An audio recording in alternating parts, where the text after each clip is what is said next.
Hi, everybody. Welcome to podcast number 119. I'm Susan Clinton, the co-host with my co-host Erica Mello. And we just wanted to pop in before the podcast started and just remind everybody of our membership. Erica, you want to add anything?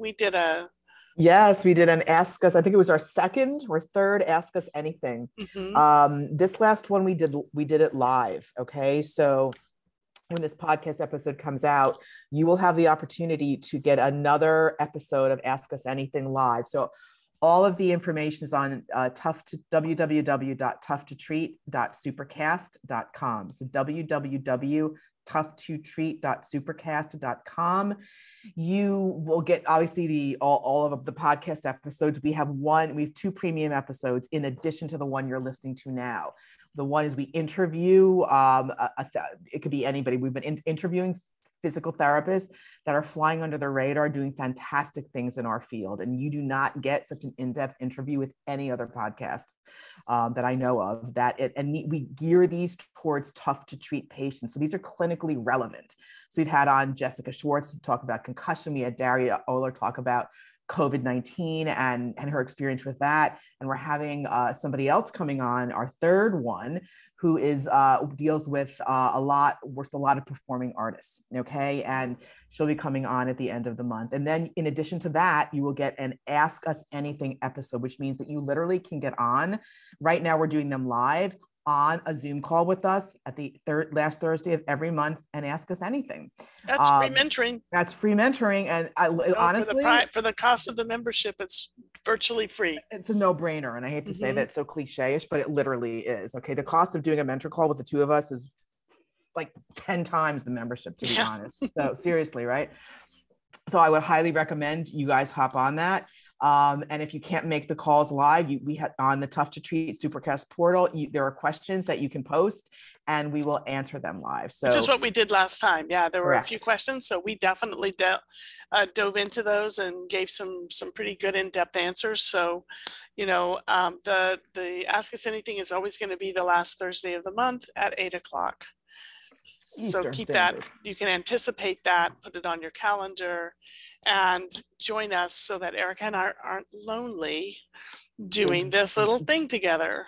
I know, it's amazing. So the date on this next one is the 26th, right? The next Ask Us Anything, the 28th, Thursday the 28th at 8 p.m. Eastern. If you want to hop on and talk to us live, join the membership club. Yep. Come on in, be part of the fun. Yep. All right, we'll see you on the podcast.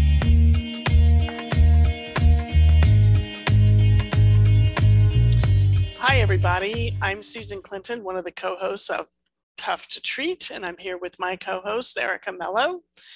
Hi, Erica. Hi, Susan. How are you? I'm doing well, thank you. This is podcast number 119. We have many that are going, and this is good. This is good. 119 cases that we have talked about, plus our Facebook Lives and the things that we've been doing in our podcast club. So we're really happy to dive in here. Clinical content. Yep. So I'm going to tell a little story about a client that I had that came to me. She's in her later 40s. Came to me with her biggest complaint being urgency and frequency of the urinary system, and has now developing urge urinary incontinence. And she's had the history of the urgency frequency for the last 8 years before she saw me. And she was, so she kind of delved into her history. She thought she had frequent UTIs. She didn't really have frequent UTIs.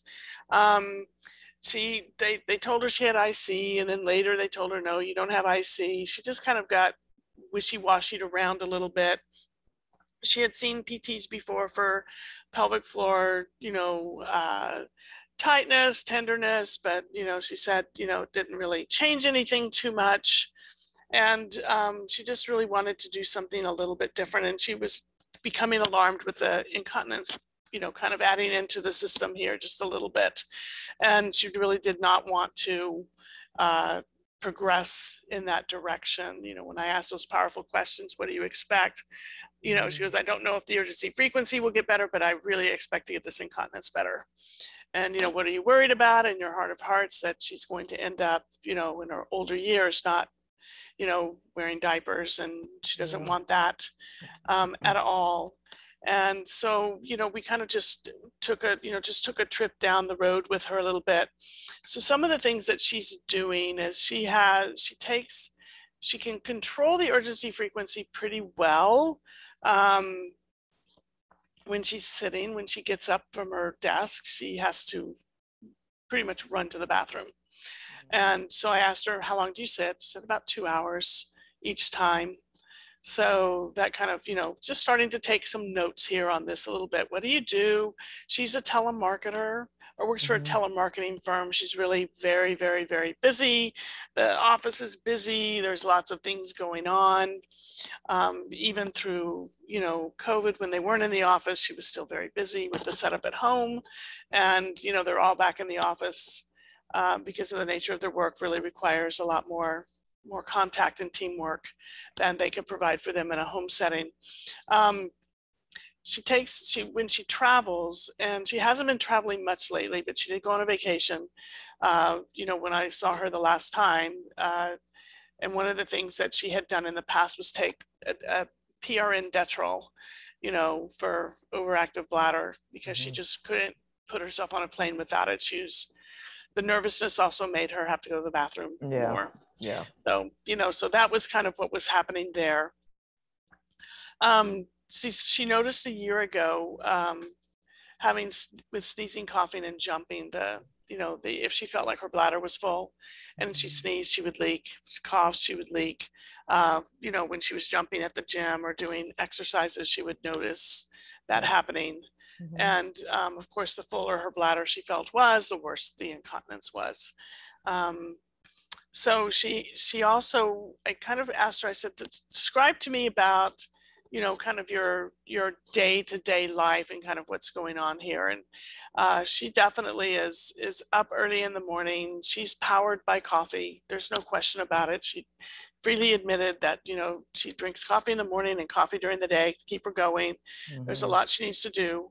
She's drinking 3 liters of water a day. Oh my God. Why so much water?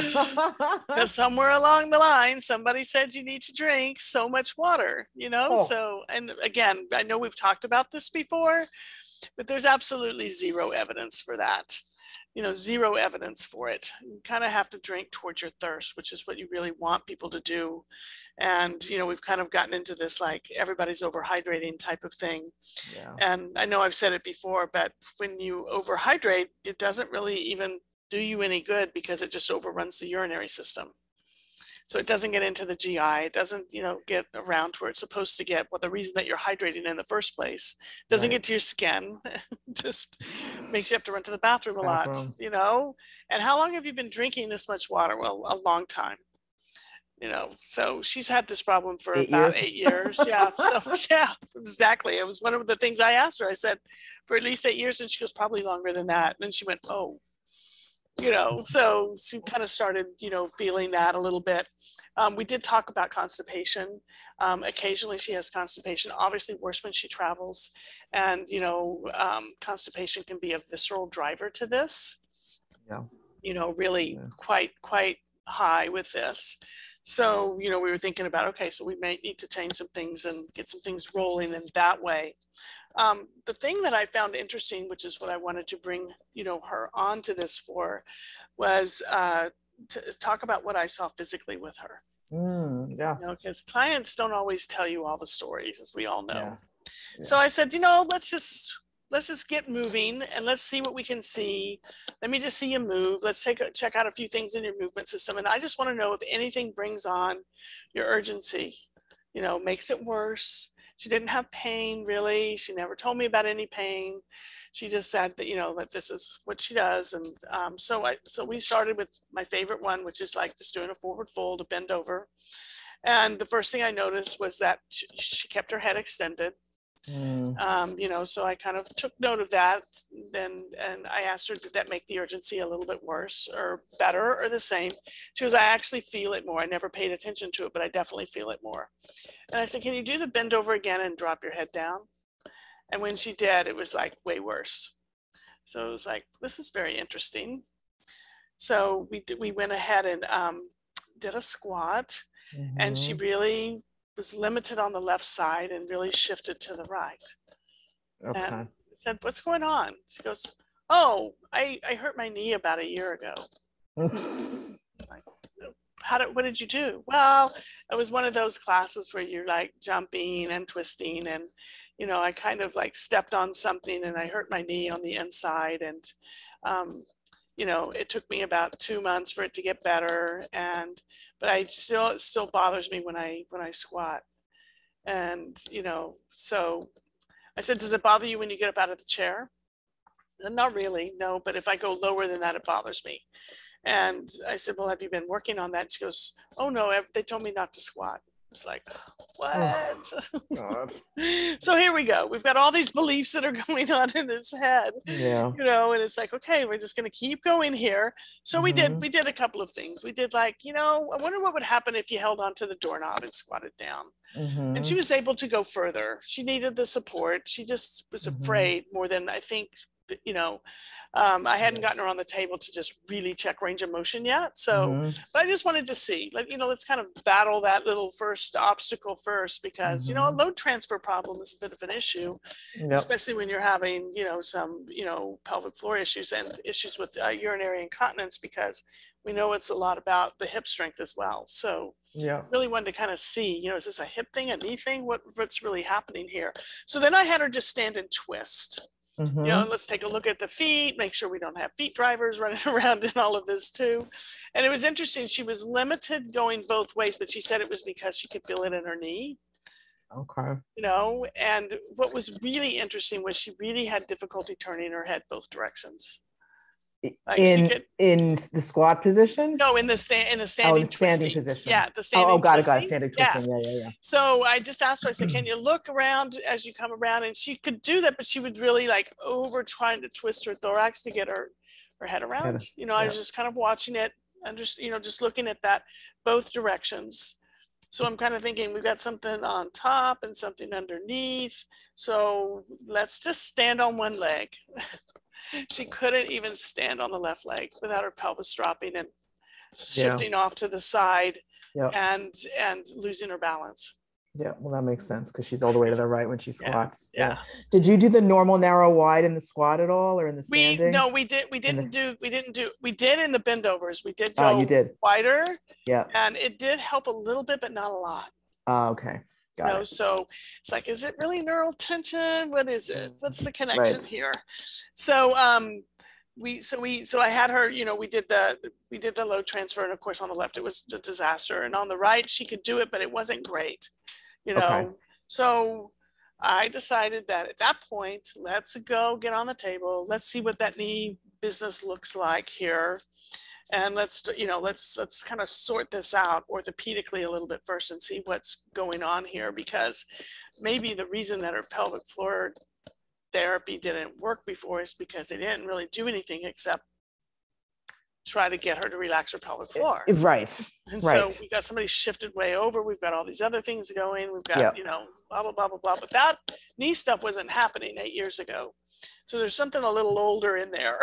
Right. And I think with, a dysfunctional movement pattern, whether it's just, relevant or not, is up to us to figure out. Right. So just relaxing the pelvic floor with somebody like that for 8 years. I mean, that's, it's been around a while. Yeah.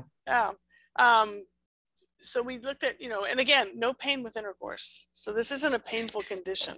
It's not, if she goes, if I mash on my tissues, I can make them hurt. But she goes, it doesn't bother me. If I have, intercourse, she goes, the thing that bothers me is after I feel like I have to go to the bathroom 3 or 4 times. Okay. So it's just kind of that system is just running high on the other side over there. But anyway, so we got on the mat and we checked her knee out. Her knee actually flexed pretty well. It was really limited right at the end. And I think a little bit, again, was just a little guarding. The quads have been guarding for so long. But she had, it was full extension, and just some symptoms on that medial side with, just a deep flexion, kind of overpressure in there. So that's something that can probably be worked out, as Yep. she gets moving forward. Then I decided to go ahead and just do a manual muscle test. I just wanted to see, do we have hips that are really weak, or or is it because she's just so low transferred over and crazy, because of the knee pain and the other stuff? And she really had significant issues. She really had like maybe 3 to 3+/5 on both sides of hip abduction. Oh, wow. Quite significant, and no pain with it. But she was like, I can't hold up my leg again, because I, start to press, and she goes, wow, that's really hard. And, so we're looking at, so I checked rotation too. She was a little bit stronger in external rotation. And she had a definite deficit into internal rotation. So she's living off the power of her hip external rotators to hold her up. Yeah. Got her prone, and she could get her leg off the table, but she couldn't hold it. So the glutes were definitely, not working with full power. Right. And part of it is just, I think, because she sits all the time. And I think that's what's happened, is that what we're looking at is somebody who's probably declined a little bit, over time, because of the amount of sitting that she does, because she's just really, she puts in like 8-hour days, and then oftentimes at nighttime she sits and does work too. She loves her work. She gets so engrossed in it that she doesn't know how to pull herself out. And I think that's what we were looking at there a little bit. So for kicks and grins, I said, go ahead and sit up, and let's just check out a couple of other things. Raise your arms overhead, just kind of like looking at things. I wasn't trying to clue her into something. And I said, turn your eyes side to side, turn your head. And, it was really interesting. She had, kind of a limitation of her neck, about 45 degrees both ways. Ever been in a car accident? No. Ever had a slip and fall? No. Bike accident, anything, sports accident, anything. She goes, no. Never had any of that. And so I just started to, I said, let's just check this out a little bit here. And question, Susan, is she a kid? Is she single? Is she postpartum? Single. Okay, no single. Postpartum. Yeah, Got none it. of that. Okay. Yeah. So, wasn't the issue of holding the kid on one side or anything else. Got it. Just like really pretty interesting. And so, so I just, we kind of looked at a couple of things, and I said, let's just do this. I had her look to the left and side bend to the left. That seemed to do okay. Look to the right and side bend to the right. That seemed to be okay. Looking around like at the lower cervicals, C2, C3 down. And then I said, okay, let's look to the left, or let's side bend right and look to the left. And let's side bend left and look to the right. And literally, she could not side bend right and look left. She could not. And that's what we're looking at there for the listeners, is up into the CV joints. Got it. Because I feel it immediately up there. Yeah. And they go opposite. The lower cervicals go, same plane with movement. They go opposite. Yeah. And I said, tell me about your work. Like, recreate your desk for me. I want to just I just have a theory I want to just go with. And she's kind of like, okay, this is a little weird. And I said, well, we're all connected from the top to the bottom. So just go with me on this. And I said, because I kind of, what I pointed out to her is, I said, I noticed with twisting, you weren't really moving your head well. And I said, and I noticed with bend over, when you dropped your head, it made your urgency worse. So this is why we're heading in these directions. Okay. She still thought it was a little weird, but it's okay. As I tell my clients, I said, you knew I was going to be different. So here we are. But anyway, so she said, she showed me where she is and what she does. And she has one computer in front of her, and she has her screen to the right. So all day long, she's side bent left and turning right. All day long. Side bend left and turn all day long. Got it. She can't go the other way. She has, just created such a dominant movement pattern in the CV joint that she just can't go the other way. And it's like, that's so interesting. And how long have you been doing this kind of work? She's been at it for like 15 years. Oh my God, what her neck must be so, I can just imagine the restrictions up there, And I said, and with these double screens like this all the time, oh yes, I was one of the first ones to, like, when double screens came out, to have them, because I like to have everything right. I mean, she gets so excited about her work. It was great. So, so this is one of the few times, because I don't really do this a lot, but this is one of the few times that I thought, you know what, we're we're going to double down and we're going to go after the craniovertebral joints. Yes, I just want to see what's happening here. The knee Yeah, is a yeah. no-brainer. I know we can get that better. We can get the hips stronger, which is going to help the incontinence totally. for sure. And we can get the pelvic floor. But I just thought, I got to figure out where the driver is on this. And I just had this feeling that, and there's such a strong connection with stress, you know, like survival stress, like, you know, running from the tiger all day long at work and being powered on coffee and, you know, probably not eating as healthy as she could have, and, you know, some different things like that. And you can just tell, you know, her body, you know, isn't as strong as it should be, you know, because she's just in her late 40s. She wasn't like, you know, I felt people in their 70s, stronger hips than that. So yeah, no, exactly. What's going on here? Yeah. And, you know, neurologically, she was fine as far as like reflexes and all of that stuff. That was all great. And so I just decided, you know what, let's just do some, you know, some work. So basically my go-to thing with the CV joints is to, you know, kind of do a lumbrical grip and grab hold of C2. And then from the top, using the head to help, you know, just kind of, I just had her, we just started like, okay, let's go in the direction you can go first. So we started doing left side bending, right rotation, just to see, you know, get the feel of it. Then I said, let's just start adding the other end. So we just started one direction at a time. It was easier for her to access straight left rotation. It was much more difficult for her to access right side bending. So kind of an AA joint thing that had an AO part of it too. So we just kind of worked on that.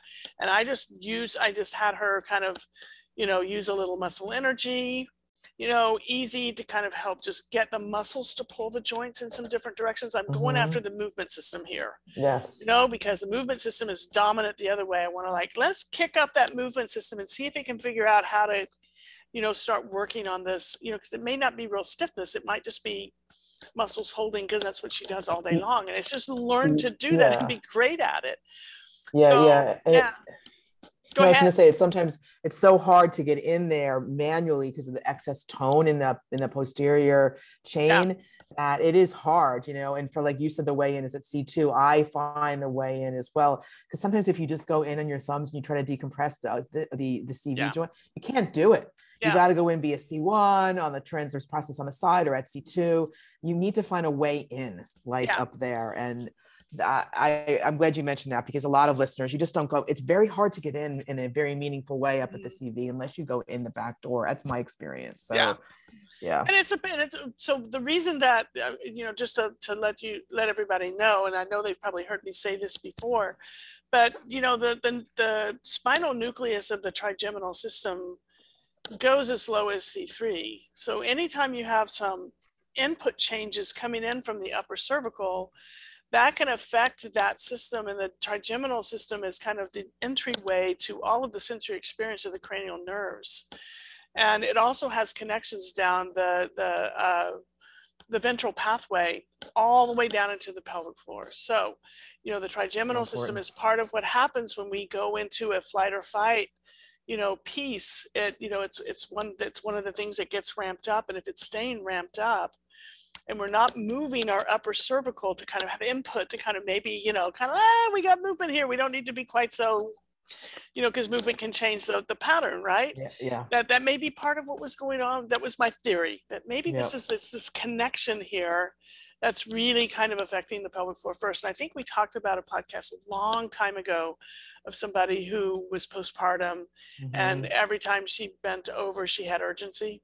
Yes. I remember walking on the stairs when she dropped her head down. That's when emergency kicked in. It was like, I gotta find that one now. Yes. It was back early. I can't remember exactly. So I put it, maybe we'll put it in the show notes. Yeah, we'll find it and put it in the notes for everybody. But anyway, so that was the theory I was going on, and I just thought, you know, this is so interesting. So I started. I used my left hand, you know, with the lumbrical fulcrum under C2, so I could have my right hand on the right side of her head so she could start working on right side bending. But you know, and left rotation, because it was easy for me to do that with her. But I started with the eyes. You know, go after the eyes, because that ocular cervical, connection. So like turn your eyes to the left. Now like let's try to side bend, And you can feel muscular activity under your Yeah. thumbs. And They're just so moving their eyes. Yeah. okay, so I thought, okay, rotation's going to be easier to get. So let's go with the eyes to the left. Go with the eyes to the left. Well, now you got your eyes over there. Now try to just like bring your ear to your shoulder, just really easy, and so she could, so we just kind of worked that system until we could get it to free up a little bit and give her some motion. And so afterwards when we got up, she when you work on people's CV joints, they get a little kind of like they're a little off for a second. So let's just sit here and we'll keep visiting. And what I noticed was she started motion testing, quite a bit, like, oh, kind of just like, because it was a little bit freed up. And I said, just be cool with it. You don't have to like force this at all. I'm going to show you an exercise you can do at home. And so, and then I talked to her about using the squat on the doorknob to just kind of gently ease herself down into more and more knee flexion and kind of using the door to help her stay centered. So she could kind of realize how far off to the, to the side she was going, Yes. Yeah. And what was Did she buy the whole C-spine pelvic floor connection? It was interesting. She talked about it and she goes, we'll see what happens. And I said, okay. And I said, and in the meantime, what I want you to do is I want you to move your computers, not all the way over to the left. We're not going to go, but can we get to where there's a little left and a little right rotation going back and forth? Yeah. So we agreed to move the computer, the one in front of her, to about 45 degrees and then the other one over a bit. So we were just beginning to start to bias her eyes and her movement pattern about, about where her limitation was. 45 degrees rotation. It's like no further than that. We don't want to make this worse and bump it up more. So here's what happened. So she took off and I got a text message from her 3 days later that she hasn't had any urge since she came in to see me. That's amazing. It's like, this doesn't happen like that, and it's like, okay. I said, what else have you done? What else have you done? Because it just doesn't happen like that. Well, she did buy into like not drinking as much. Okay. Which was great. She did start to kind of cut down on the coffee a little bit, which was great. She did, she started chewing her food more to help with the constipation, which is great. But what she's done by doing some of this stuff is she's slowing herself down. So she's taken a little of the, whoa, out of her life and like not powering it with coffee and and taking the time to like, just chew your food. And getting up more often, because that was the other thing I asked her to do was like, 2 hours and you have to run.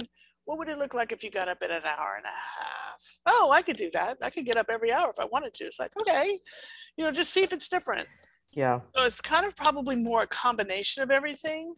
So she came back in. She was like, she bought in. She goes, okay, I still have some urge, when, and I said, let's unpack that. Like, when do you have that? When do you notice it? Now that you're aware, it comes up and goes down and goes around, well. So question, you gave her the squats with the door squat? Okay.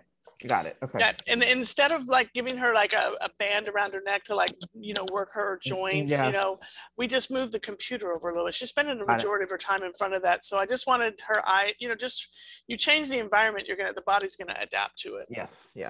So that was, and then, kind of slow down on the water drinking and, kind of which couple of, out of your 6 or 7 cups of coffee you're drinking, which 2 can you get rid of? Right. And chewing your food slowly and kind of thinking about, just like you need that calm time to eat, maybe turn off the screen, listen to something, nice, like if, listen to an interesting podcast or, whatever you want to do. And those were kind of the things she went home with. And, so she came back in 2 weeks. And, like I said, we talked a little bit about, what was going on. Well, she does have urge sometimes, but not like it was. And she noted, and so I said, when do you notice it the most? And she said that when I have to bend over to pick things up, I still kind of feel it. And that makes sense. This nerves are sensitive now, right? Yeah. Everything is sensitive. But she said that, what I've really noticed is when I have to turn to the left and reach behind me, like if she's sitting and she needs to turn, and she has to reach behind herself at her office because she's got stuff back over here that she has to reach for. I'm like doing the turn to show Erica on the monitor here. That brings it on and makes it worse. And that's the area that she doesn't like to go into. Right. Left rotation. Right. So, so we decided, I said, that's good, because now we know that if we need to track this, so if this gets better, we want to see that go down. And so let's play with that a little bit. So knowing that the big driver is up in the CV joint area, one of the big, it's an older one.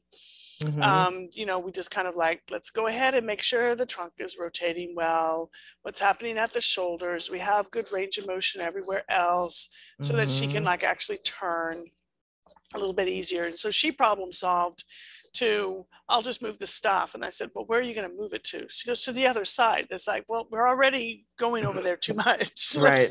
Let's keep it over here. But what if you bring it closer? Yes. Right. Well, I could do that. I just have to move the cabinet over. It's like, okay, great.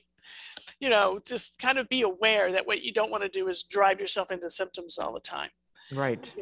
So, continue to, decreasing the stuff. So now here's what we needed to do. Now that we're getting this problem solved, the incontinence was starting to get a little bit worse, so because she's, moving in different directions, but because she's also, we've got this weakness, this force production problem around the lateral hips and the rotators, So we just got started on doing the things that I love to do with people like this. It's like, put the TheraBand around the thighs. Let's start doing some monster walks. Let's do those side to side movements that you talk about a lot, where they're like, they can either hop to the side. Well, she didn't want to hop. So we just kind of slid, to the side back, just kind of doing that side to side, really controlling it. She really commented on how hard it was. We kind of grabbed a hold of some TheraBand and did some twisting, so that the hips and the back and everything were kind of working, and just, kind of just thinking about other ways to just bring in some stuff, that could help power her along. And so after seeing her for about 3 or 4 times, her remark to me was, I think I need to go to the gym. Like, okay.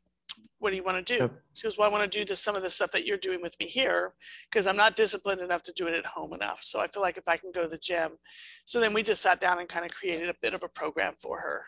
I said, don't do, you don't need to do machines, just let's keep it, they've got all of this stuff at the gym. So, we kind of created, like, you can do monster walks, you can, you can get on all fours with the TheraBand around your legs and, do like the little doggy leg lift. We had her, doing the side to side stuff and crossover walking.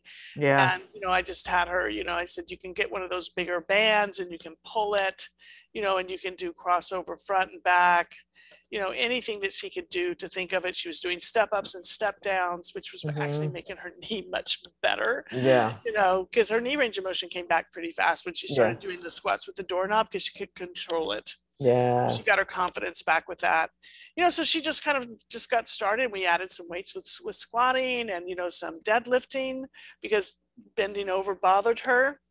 So we just kind of, once she got to where she could bend over, she did a little better with her feet apart. So there may still be a little neural tension in there.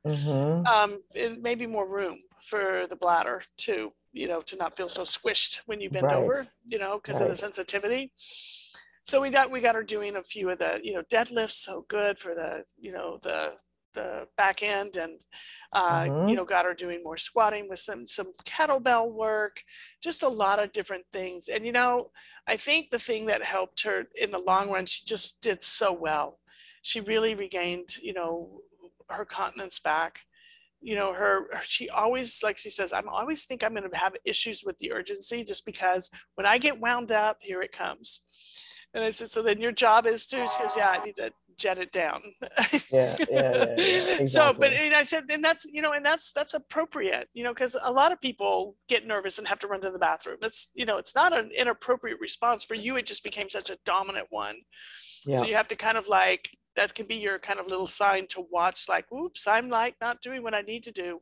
But I think the thing that helped her the most was just getting her moving and getting her to understand that, her body had just sat for too long. Yeah. Yeah. And, and so and once she kind of figured out how to exercise, then she was kind of all in. Yeah. And I think that that's what helped her in the long run. She checked in with me, but I get an email from her every once in a while. I'm doing great, but I found out about this, like, don't drink this and then go do this. It's like, like seltzer water or something set her off one time, just different things. It's like, you're going to continue to learn your whole life about what's going to work for you and what isn't. But it was just really interesting because it was like this whole, if I didn't get in there and help her get and gain some motion and begin to move out of that dominant pattern, not just from her knee and her pelvis, but from her, from her neck, from her upper neck and her CV area, it wasn't really probably going to change that much.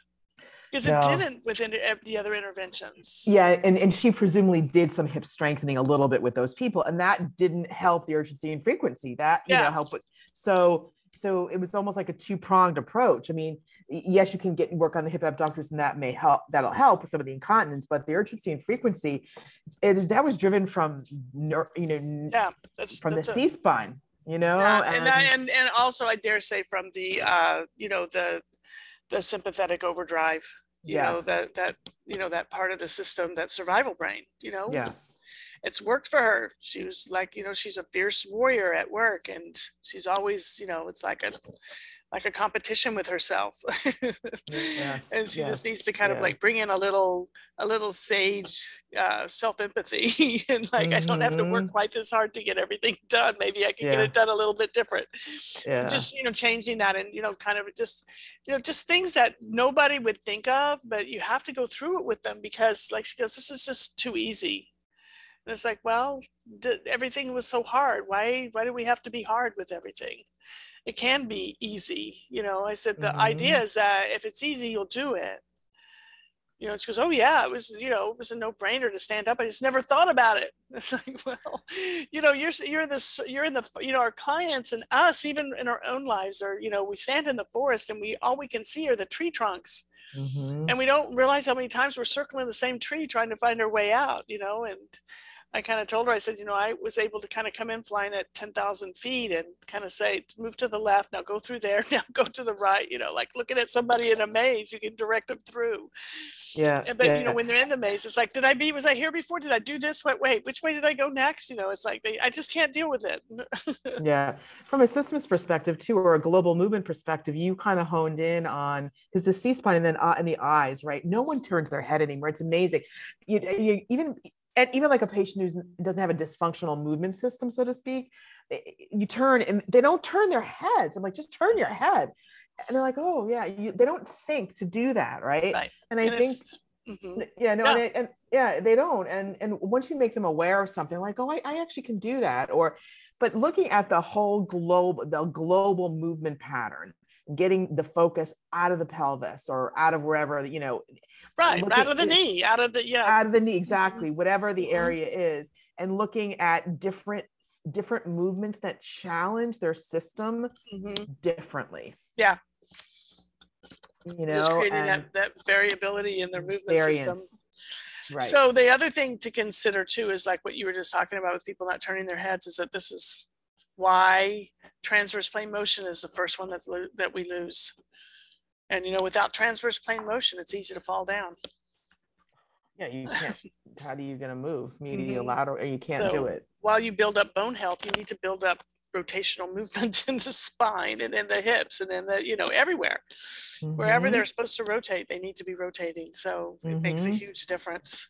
Yeah, no, I agree. And there's so many people, especially older patients I've treated, and they're very much, they just, there's no, it's almost like they're walking, on a plank. There's no, there's a fear component, but there's no, like I had a guy today, actually, I had him just literally lie on his side and do like just basic openers, thoracic openers.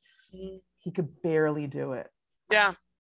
And that's an unloaded position, right? You can Mhm. barely do it. And, you know, the whole arms going, I mean, this is off the topic, but I agree. I do. I mean, we function in 3 dimensions in life. And if someone's having a problem with urgency, frequency, or squatting or whatever it is, and you're not finding anything in a sagittal plane movement, just play with the rest of the system and you'll Yeah. find something, and you'll have to figure out if that's relevant or not. But And do something that no one's done before. for the pelvic health therapists out there, yes, I did help her with her constipation. we did take a look at her diet and help her make some changes and really get the good vegetable fiber in, and really chewing and getting things moving along. Yeah. So don't think I didn't take care of that. Just want to throw it out there. I just wanted to talk about the things that I thought were unique, Yes, to this absolutely. case, and It's a great case. not necessarily so unique, but her presentation I felt like was unique, that it talked about a few different things that we see with our complex clients. Yes. So, yes, absolutely. Wonderful case. Thank you for sharing. All right, everybody. Awesome. We will see you on the next episode. on the next podcast, and we also will see you in the membership. Yes. Yes. Would love to have you. Tough2treat.supercast.com. Tough2treat.supercast.com. Ask Us Anything is going to air on April 28th at live. 8 p.m. Eastern. What a great way to kind of join Erica and I for some fun talk. Yep. It would be nice to connect with everybody again. All right. Well, until next time, Erica, we'll see you again. See you then.